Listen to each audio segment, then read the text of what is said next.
श्रीगणेशाय नमः। अथ श्री व्यासकृतं पितृस्तोत्रम्।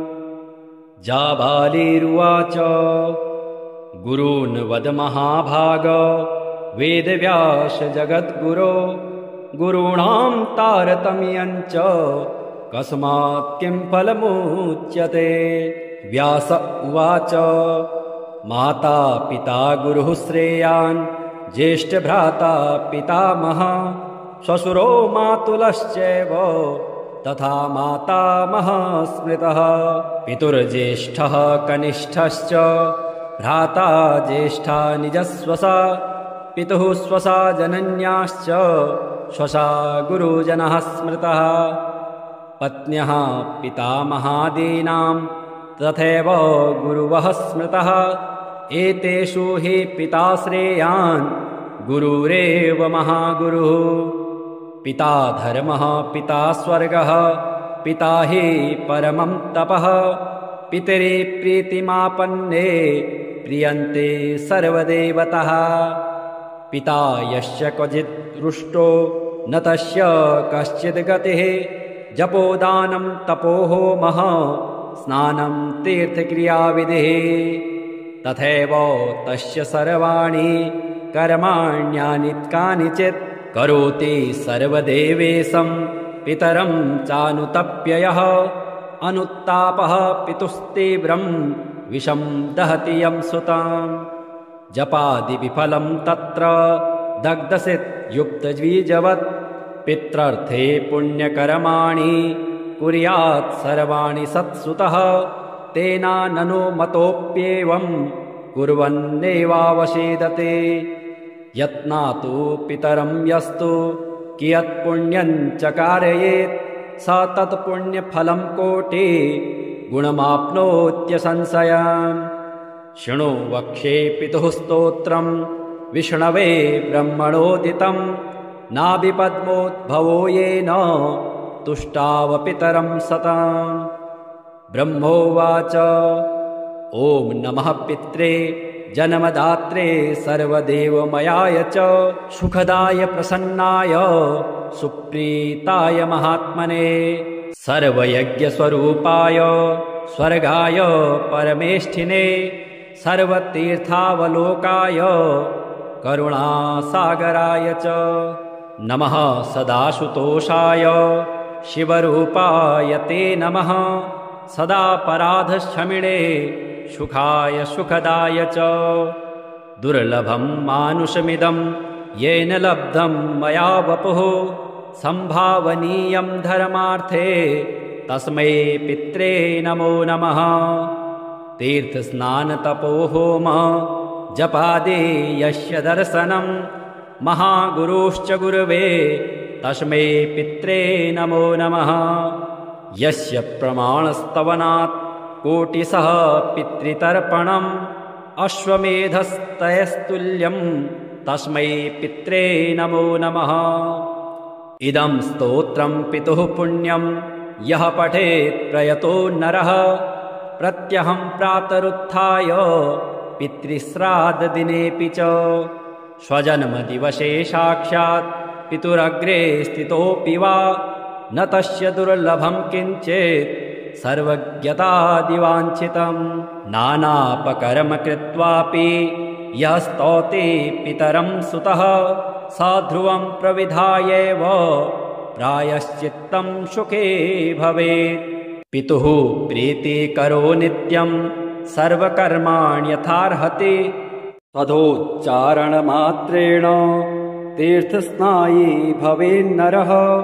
मुच्यते सर्वपापेभ्यो वाजपेयफलं लभेत्। स्वधा स्वधा स्वधेत्येवं यदेवारत्रयं स्मरेत् श्राद्धस्य फलमाप्नोति कालस्य तर्पणस्य च। श्राद्धकाले स्वधा स्तोत्रं यः शृणोति समाहितः लभेच्छाद् शतानां च पुण्यमेव न संशयः।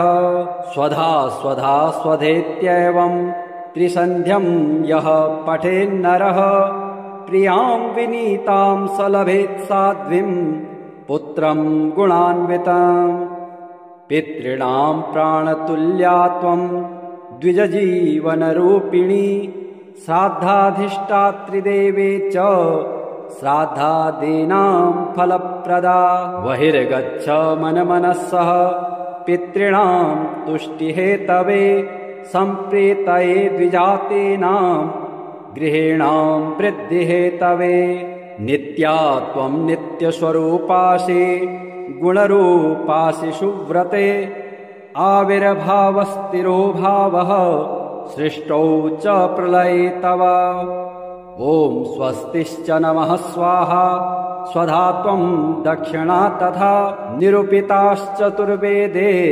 षड्प्रशस्ताश्च कर्मिणां पुरासीस्त्वं स्वधा गोपी गोलोके राधिका सखे धृतो रसे स्वधात्मानं कृतं तेन स्वधा स्मृता इत्येवमुक्त्वा स ब्रह्मा ब्रह्मलोके च संसदे तस्थौ च सहसा सद्यः स्वधा साविर्बभूवः तदा पितृभ्यः प्रददो तामेव कमलाननां तां सम्प्राप्ययुस्ते च पितरश्च प्रहर्षितः स्वधा स्तोत्रमिदं पुण्यं यः शृणोति समाहितः स स्नातः सर्वतीर्थेषु वेदपाठफलं लभेत् मार्कण्डेय उवाच अपि धन्यः कुले जाया दशमाकं मतिमान् नरः अकुर्वन् वित्तसाढ्यं यः पिण्डान्नो निर्वपेष्यते रत्नवस्त्रमहायानं सर्वतो यादिकं वसो विभवे सति विप्रेभ्यः अस्मान्नुद्दिश्य दास्यते अन्नेन वान्यथा शक्त्या कालेऽस्मिन् भक्तिनम्रधे भोजिष्यते विप्राज्ञास्तन्मात्र विभवो नरः असमर्थोन्नदानस्य वन्यशाकं स्वशक्तितः प्रदास्यते द्विजाग्रेभ्यः स्वल्पां यो वापि दक्षिणां तत्राप्यसामर्थ्ययुतः करैर्गृहासेतांस्तिलान् प्रणम्य द्विजमुख्याय कस्मैचिदपि दास्यते तिलः सप्ताष्टभिर्वापि समवेतं जलाञ्जलिं भक्तिनम्रः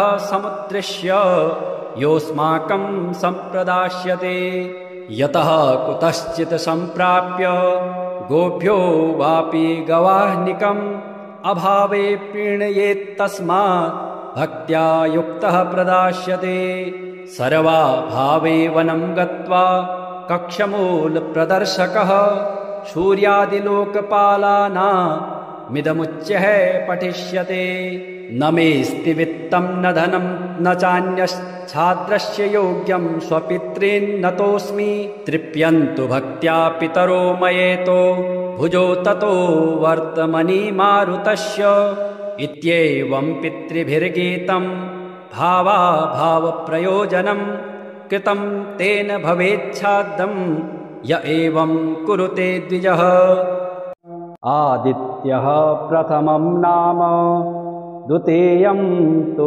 दिवाकरः तृतीयं भास्करः प्रोक्तं चतुर्थं च प्रभाकरः पंचमं च सहस्रांशो षष्ठं चैव त्रिलोचनः सप्तमं हरेदश्वं च अष्टमं तु अहर्पतिः नवमं दिनकरः प्रोक्तं दशमं द्वादशात्मकः एकादशं त्रिमूर्तिश्च द्वादशं सूर्य एव तु द्वादशादित्यनामानि प्रातः काले पठेन्नरः दुःस्वप्नो नश्यते तस्य सर्वदुःखं च नश्यते दद्रुकुष्ठहरं चैव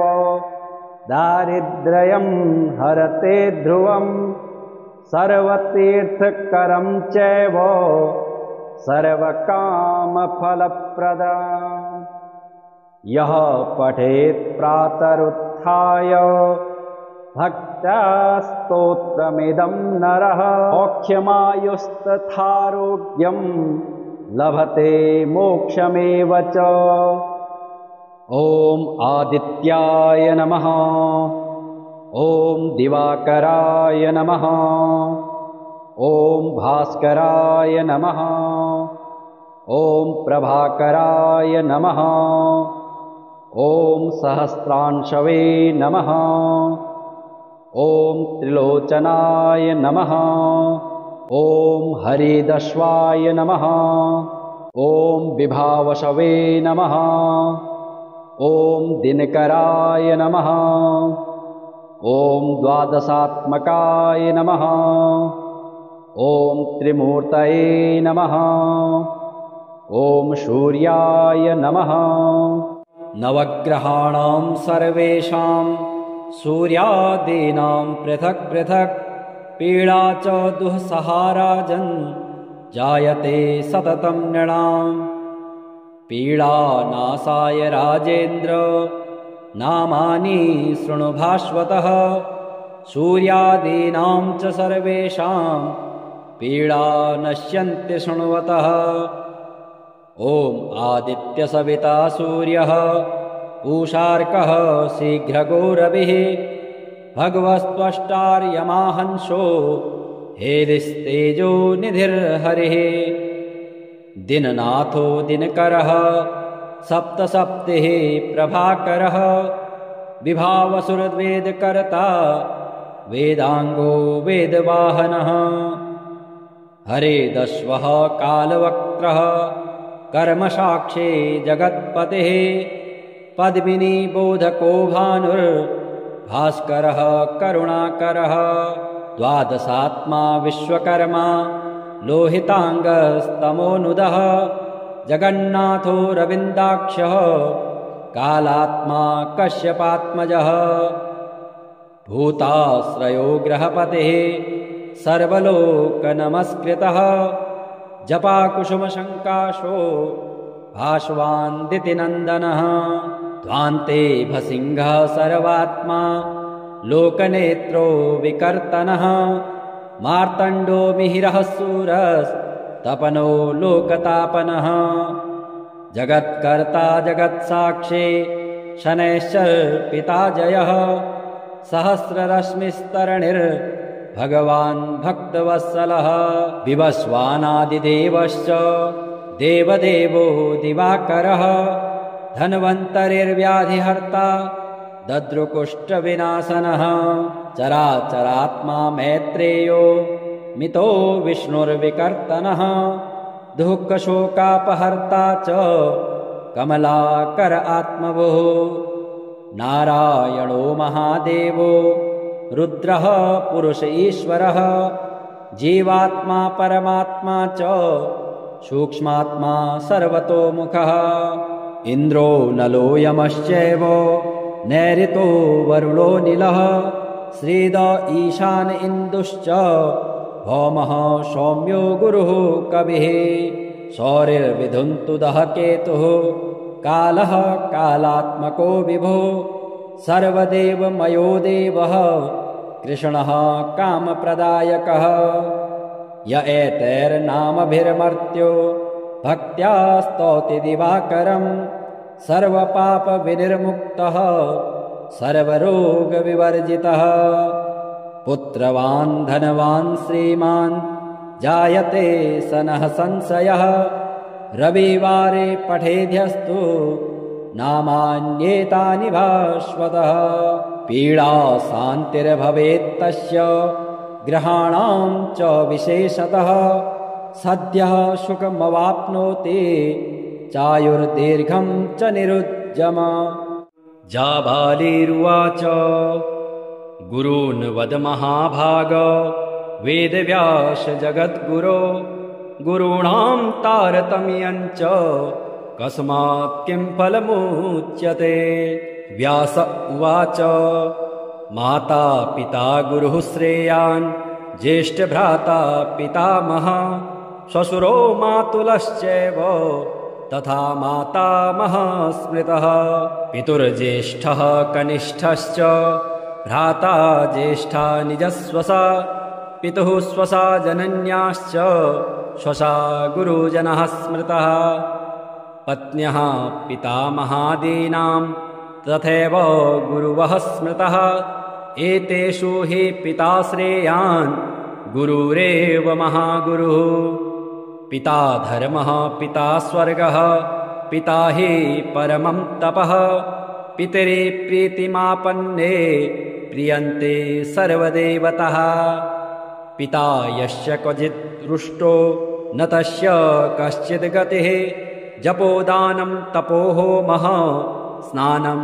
तीर्थक्रियाविधिः तथैव तस्य सर्वाणि कर्माण्यानि कानिचित् करोति सर्वदेवेशं पितरं चानुतप्ययः अनुत्तापः पितुस्तीव्रं विषं दहति यं सुताम् जपादिविफलं तत्र दग्धसित् युक्तद्विजवत् पित्रर्थे पुण्यकर्माणि कुर्यात् सर्वाणि सत्सुतः तेना ननु मतोऽप्येवं कुर्वन्नेवावसेदते यत्नातु पितरं यस्तु कियत् पुण्यं च कारयेत् स तत्पुण्यफलं कोटि गुणमाप्नोत्यसंशयम् शृणु वक्षे पितुः स्तोत्रं विष्णवे ब्रह्मणोदितं नाभिपद्मोद्भवो येन तुष्टावपितरं सताम् ब्रह्मोवाच ॐ नमः पित्रे जन्मदात्रे सर्वदेवमयाय च सुखदाय प्रसन्नाय सुप्रीताय महात्मने सर्वयज्ञस्वरूपाय स्वर्गाय परमेष्ठिने सर्वतीर्थावलोकाय करुणासागराय च नमः सदाशुतोषाय शिवरूपाय ते नमः सदापराधक्षमिणे सुखाय सुखदाय च दुर्लभं मानुषमिदं येन लब्धं मया वपुः संभावनीयं धर्मार्थे तस्मै पित्रे नमो नमः तीर्थस्नानतपोहोम जपादि यस्य दर्शनं महागुरुश्च गुरवे तस्मै पित्रे नमो नमः यस्य प्रमाणस्तवनात् कोटिशः पितृतर्पणम् अश्वमेधस्तयस्तुल्यं तस्मै पित्रे नमो नमः इदं स्तोत्रं पितुः पुण्यं यः पठेत् प्रयतो नरः प्रत्यहं प्रातरुत्थाय पितृश्राद्धदिनेऽपि च स्वजन्मदिवसे साक्षात् पितुरग्रे स्थितोऽपि वा न तस्य दुर्लभं किञ्चित् सर्वज्ञतादिवाञ्छितं नानापकर्म कृत्वापि यः स्तौति पितरं सुतः सा ध्रुवं प्रविधायैव प्रायश्चित्तं सुखे भवेत् पितुः प्रीतिकरो नित्यं सर्वकर्माण्यथार्हति तदोच्चारणमात्रेण तीर्थस्नायी भवेन्नरः मुच्यते सर्वपापेभ्यो वाजपेयफलं लभेत् स्वधा स्वधा स्वधेत्येवं यदेवारत्रयं स्मरेत् श्राद्धस्य फलमाप्नोति कालस्य तर्पणस्य च श्राद्धकाले स्वधा स्तोत्रं यः शृणोति समाहितः लभेच्छाद् शतानां च पुण्यमेव न संशयः स्वधा स्वधा स्वधेत्येवं त्रिसन्ध्यं यः पठेन्नरः प्रियां विनीतां स लभेत् साध्वीं पुत्रं गुणान्विताम् पितॄणां प्राणतुल्या त्वं द्विजजीवनरूपिणी श्राद्धाधिष्ठात्रिदेवे च श्राद्धादीनां फलप्रदा बहिर्गच्छ मनमनस्सः पितॄणां तुष्टिहेतवे सम्प्रीतये द्विजातीनां गृहीणां वृद्धिहेतवे नित्या त्वं नित्यस्वरूपासि गुणरूपासि सुव्रते आविर्भावस्तिरो भावः सृष्टौ च प्रलये तव। ॐ स्वस्तिश्च नमः स्वाहा स्वधा त्वं दक्षिणा तथा निरूपिताश्चतुर्वेदे षड्प्रशस्ताश्च कर्मिणाम् पुरासीस्त्वं स्वधा गोपी गोलोके राधिका सखे धृतो रसे स्वधात्मानं कृतं तेन स्वधा स्मृता। इत्येवमुक्त्वा स ब्रह्मा ब्रह्मलोके च संसदे तस्थौ च सहसा सद्यः स्वधा साविर्बभूवः। तदा पितृभ्यः प्रददो तामेव कमलाननां तां सम्प्राप्ययुस्ते च पितरश्च प्रहर्षितः। स्वधा स्तोत्रमिदं पुण्यं यः शृणोति समाहितः स स्नातः सर्वतीर्थेषु वेदपाठफलं लभेत्। मार्कण्डेय उवाच अपि धन्यः कुले जाया दशमाकं मतिमान् नरः अकुर्वन् वित्तसाढ्यं यः पिण्डान्नो निर्वपेष्यते। रत्नवस्त्रमहायानं सर्वतो यादिकं वसो विभवे सति विप्रेभ्यः अस्मान्नुद्दिश्य दास्यते। अन्येन वान्यथा शक्त्या कालेऽस्मिन् भक्तिनम्रधे भोजिष्यते विप्राज्ञास्तन्मात्र विभवो नरः। असमर्थोन्नदानस्य वन्यशाकं स्वशक्तितः प्रदास्यते द्विजाग्रेभ्यः स्वल्पां यो वापि दक्षिणाम्। तत्राप्यसामर्थ्ययुतः करैर्गृहासे तांस्तिलान् प्रणम्य द्विजमुख्याय कस्मैचिदपि दास्यते। तिलः सप्ताष्टभिर्वापि समवेतं जलाञ्जलिं भक्तिनम्रः समुद्दिश्य योऽस्माकं सम्प्रदास्यते। यतः कुतश्चित् सम्प्राप्य गोभ्यो वापि गवाह्निकम् अभावे प्रीणयेत्तस्मात् भक्त्या युक्तः प्रदास्यते। सर्वाभावे वनं गत्वा कक्षमूलप्रदर्शकः सूर्यादिलोकपालानामिदमुच्यः पठिष्यते। न मेऽस्ति वित्तं न धनं न चान्यच्छाद्रस्य योग्यं स्वपितॄन्नतोऽस्मि तृप्यन्तु भक्त्या पितरो मयेतो भुजो ततो वर्तमनि मारुतस्य। इत्येवं पितृभिर्गीतं भावाभावप्रयोजनं कृतं तेन भवेच्छाद्दं य एवं कुरुते द्विजः। आदित्यः प्रथमं नाम द्वितीयं तु दिवाकरः तृतीयं भास्करः प्रोक्तं चतुर्थं च प्रभाकरः पंचमं च सहस्रांशो षष्ठं चैव त्रिलोचनः सप्तमं हरेदश्वं च अष्टमं तु अहर्पतिः नवमं दिनकरः प्रोक्तं दशमं द्वादशात्मकः एकादशं त्रिमूर्तिश्च द्वादशं सूर्य एव तु द्वादशादित्यनामानि प्रातः काले पठेन्नरः दुःस्वप्नो नश्यते तस्य सर्वदुःखं च नश्यते। दद्रुकुष्ठहरं चैव दारिद्र्यं हरते ध्रुवं सर्वतीर्थकरं चैव सर्वकामफलप्रदम्। यः पठेत् प्रातरुत्थाय भक्त्या स्तोत्रमिदं नरः औख्यमायुस्तथारोग्यं लभते मोक्षमेव च। ॐ आदित्याय नमः ॐ दिवाकराय नमः ॐ भास्कराय नमः ॐ प्रभाकराय नमः ॐ सहस्रांशवे नमः। ॐ त्रिलोचनाय नमः। ॐ हरिदश्वाय नमः। ॐ विभावशवे नमः। ॐ दिनकराय नमः। ॐ द्वादशात्मकाय नमः। ॐ त्रिमूर्तये नमः। ॐ सूर्याय नमः। नवग्रहाणां सर्वेषां सूर्यादीनां पृथक् पृथक् पीडा च दुःसहाराजन् जायते सततं नृणाम्। पीडानाशाय राजेन्द्र नामानि शृणु भास्वतः।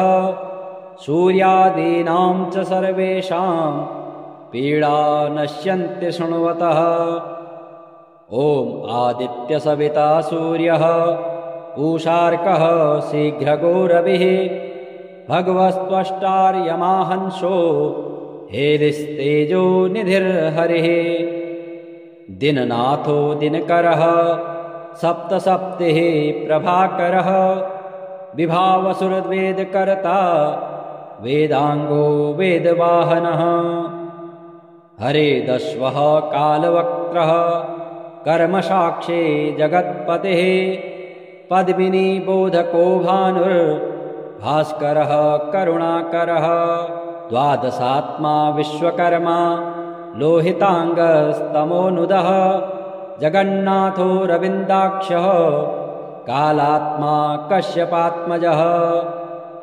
भूताश्रयो ग्रहपतिः सर्वलोकनमस्कृतः जपाकुसुमशङ्काशो भास्वान्दितिनन्दनः। ध्वान्ते भसिंहः सर्वात्मा लोकनेत्रो विकर्तनः मार्तण्डो मिहिरः सूरस्तपनो लोकतापनः। जगत्कर्ता जगत्साक्षी शनैश्चर्पिता जयः सहस्ररश्मिस्तरणिर्भगवान् भक्तवत्सलः। विवस्वानादिदेवश्च देवदेवो दिवाकरः धन्वन्तरिर्व्याधिहर्ता दद्रुकुष्ठविनाशनः। चराचरात्मा मैत्रेयो मितो विष्णुर्विकर्तनः दुःखशोकापहर्ता च कमलाकर आत्मभुः। नारायणो महादेवो रुद्रः पुरुष ईश्वरः जीवात्मा परमात्मा च सूक्ष्मात्मा सर्वतोमुखः। इन्द्रो नलो यमश्चैव नैऋतो वरुणो नीलः श्रीद ईशान इन्दुश्च भौमः सौम्यो गुरुः कविः। सौरिर्विधुन्तुदः केतुः कालः कालात्मको विभुः सर्वदेवमयो देवः कृष्णः कामप्रदायकः। य एतैर्नामभिर्मर्त्यो भक्त्या स्तौति दिवाकरम् सर्वपापविनिर्मुक्तः सर्वरोगविवर्जितः। पुत्रवान् धनवान् श्रीमान् जायते सनः संशयः रविवारे पठेद्यस्तु नामान्येतानि भास्वतः। पीडा शान्तिर्भवेत्तस्य ग्रहाणां च विशेषतः सद्यः सुखमवाप्नोति चायुर्दीर्घं च निरुज्जम। जाबालिरुवाच गुरून् वद महाभाग वेदव्यास जगद्गुरो गुरूणां तारतम्यञ्च कस्मात् किं फलमुच्यते। व्यास उवाच माता पिता गुरुः श्रेयान् ज्येष्ठभ्राता पितामहः श्वशुरो मातुलश्चैव तथा मातामहः स्मृतः। पितुर्ज्येष्ठः कनिष्ठश्च भ्राता ज्येष्ठा निजस्वसा पितुः स्वसा जनन्याश्च स्वसा गुरुजनः स्मृतः। पत्न्यः पितामहादीनां तथैव गुरुवः स्मृतः। एतेषु हि पिता श्रेयान् गुरुरेव महागुरुः। पिता धर्मः पिता स्वर्गः पिता हि परमं तपः पितरे प्रीतिमापन्ने प्रियन्ते सर्वदेवतः। पिता यस्य क्वचित् रुष्टो न तस्य कश्चित् गतिः। जपोदानं तपोहोमः स्नानं तीर्थक्रियाविधिः। तथैव तस्य सर्वाणि कर्माण्यानि कानिचित् करोति सर्वदेवेशं पितरं चानुतप्ययः। अनुत्तापः पितुस्तीव्रं विषं दहति यं सुताम्। जपादिविफलं तत्र दग्धसित् युक्तद्विजवत्। पित्रर्थे पुण्यकर्माणि कुर्यात् सर्वाणि सत्सुतः। तेना ननु मतोऽप्येवं कुर्वन्नेवावसेदते। यत्नातु पितरं यस्तु कियत् पुण्यं च कारयेत् स तत्पुण्यफलं कोटि गुणमाप्नोत्यसंशयम्। शृणु वक्ष्ये पितुः स्तोत्रं विष्णवे ब्रह्मणोदितं। नाभिपद्मोद्भवो येन तुष्टावपितरं सताम्।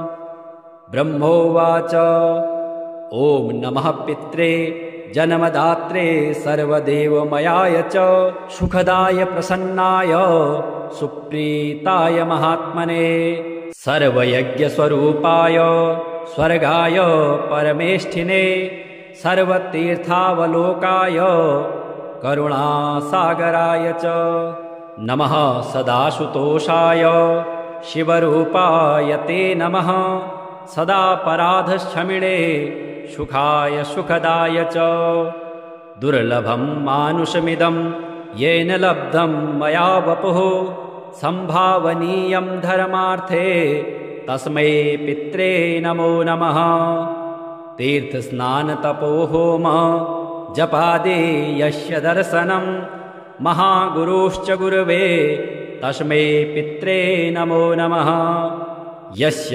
प्रमाणस्तवनात् कोटिशः पितृतर्पणम् अश्वमेधस्तयस्तुल्यं तस्मै पित्रे नमो नमः इदं स्तोत्रं पितुः पुण्यं यः पठेत् प्रयतो नरः प्रत्यहं प्रातरुत्थाय पितृश्राद्धदिनेऽपि च स्वजन्मदिवसे साक्षात् पितुरग्रे स्थितोऽपि वा न तस्य दुर्लभं किञ्चित् सर्वज्ञतादिवाञ्छितं नानापकर्म कृत्वापि यः स्तौति पितरं सुतः स ध्रुवं प्रविधायैव प्रायश्चित्तं सुखे भवेत् पितुः प्रीतिकरो नित्यं सर्वकर्माण्यथार्हति तदोच्चारणमात्रेण तीर्थस्नायी भवेन्नरः मुच्यते सर्वपापेभ्यो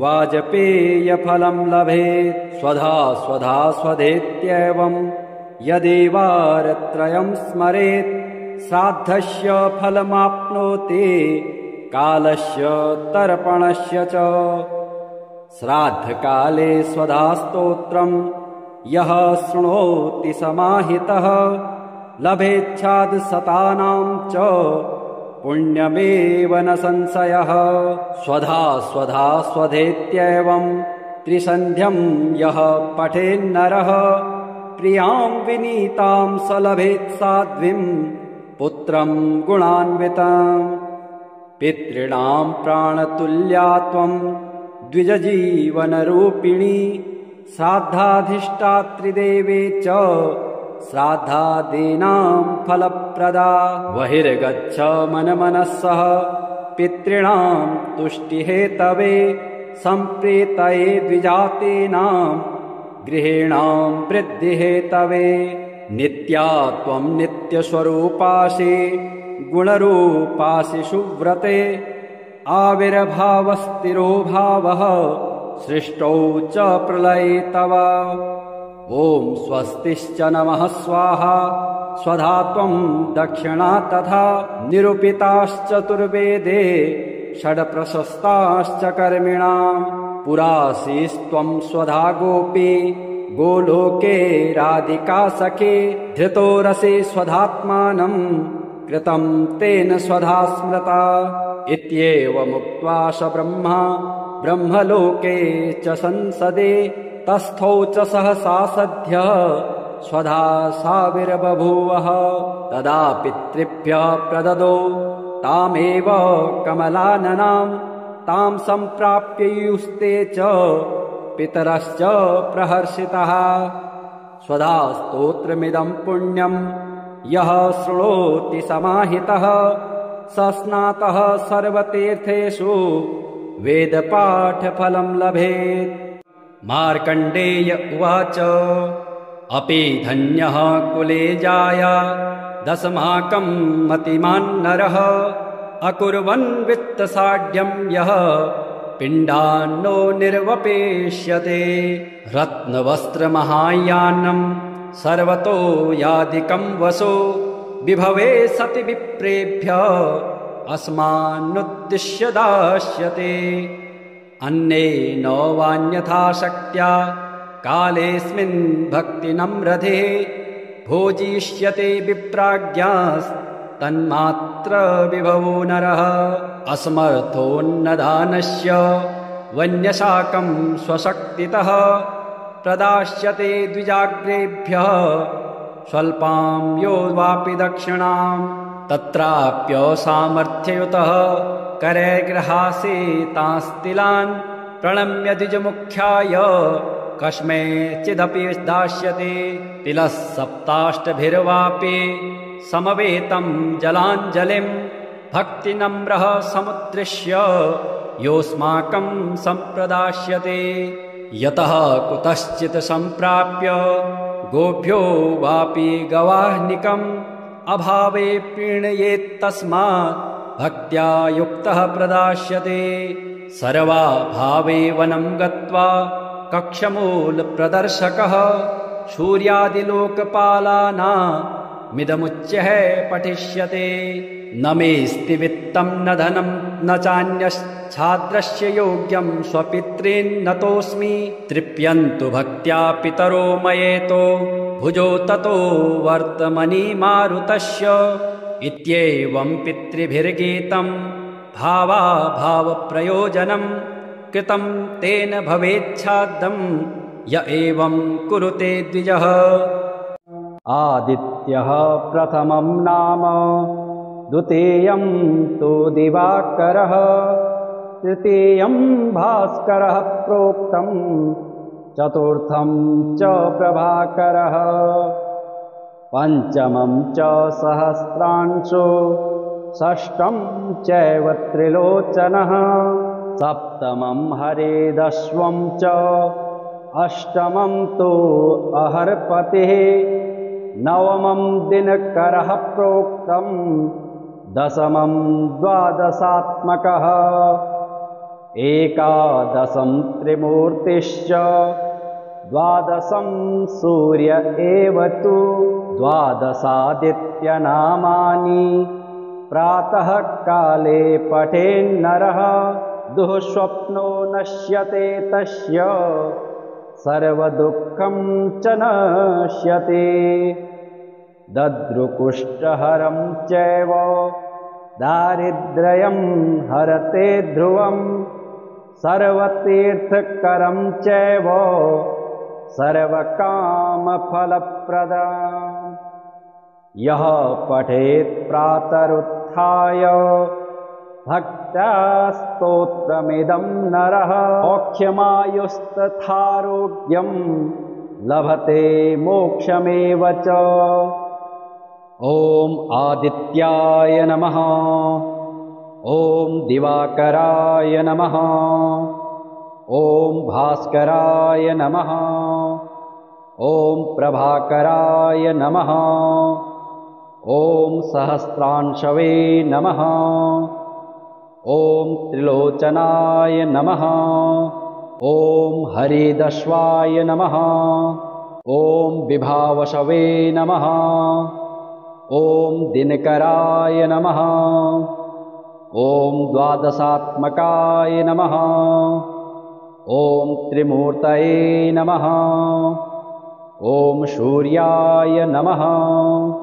नवग्रहाणां सर्वेषां सूर्यादीनां पृथक् पृथक् पीडा च दुःसहाराजन् जायते सततं नृणाम् पीडानाशाय राजेन्द्र नामानि शृणु भास्वतः सूर्यादीनां च सर्वेषां पीडा नश्यन्ति शृण्वतः ॐ आदित्यसविता सूर्यः पूषार्कः शीघ्रगो रविः भगवस्त्वष्टार्यमाहंसो हेलिस्तेजो निधिर्हरिः दिननाथो दिनकरः सप्तसप्तिः प्रभाकरः विभावसुरवेदकर्ता वेदांगो वेदवाहनः हरेदश्वः कालवक्त्रः कर्मसाक्षी जगत्पतिः पद्मिनी बोधको भानुर्भास्करः करुणाकरः द्वादशात्मा विश्वकर्मा लोहितांगस्तमोनुदः जगन्नाथो रविन्दाक्षः कालात्मा कश्यपात्मजः भूताश्रयो ग्रहपतिः सर्वलोकनमस्कृतः जपाकुसुमशङ्काशो भास्वान्दितिनन्दनः ध्वान्ते भसिंहः सर्वात्मा लोकनेत्रो विकर्तनः मार्तण्डो मिहिरः सूरस्तपनो लोकतापनः जगत्कर्ता जगत्साक्षी शनैश्चर्पिता जयः सहस्ररश्मिस्तरणिर्भगवान् भक्तवत्सलः विवस्वानादिदेवश्च देवदेवो दिवाकरः धन्वन्तरिर्व्याधिहर्ता दद्रुकुष्ठविनाशनः चराचरात्मा मैत्रेयो मितो विष्णुर्विकर्तनः दुःखशोकापहर्ता च कमलाकर आत्मवोः नारायणो महादेवो रुद्रः पुरुष ईश्वरः जीवात्मा परमात्मा च सूक्ष्मात्मा सर्वतोमुखः इन्द्रो नलो यमश्चैव नैऋतो वरुणो नीलः श्रीद ईशान इन्दुश्च भौमः सौम्यो गुरुः कविः सौरिर्विधुन्तुदः केतुः कालः कालात्मको विभो सर्वदेवमयो देवः कृष्णः कामप्रदायकः य एतैर्नामभिर्मर्त्यो भक्त्या स्तौति दिवाकरं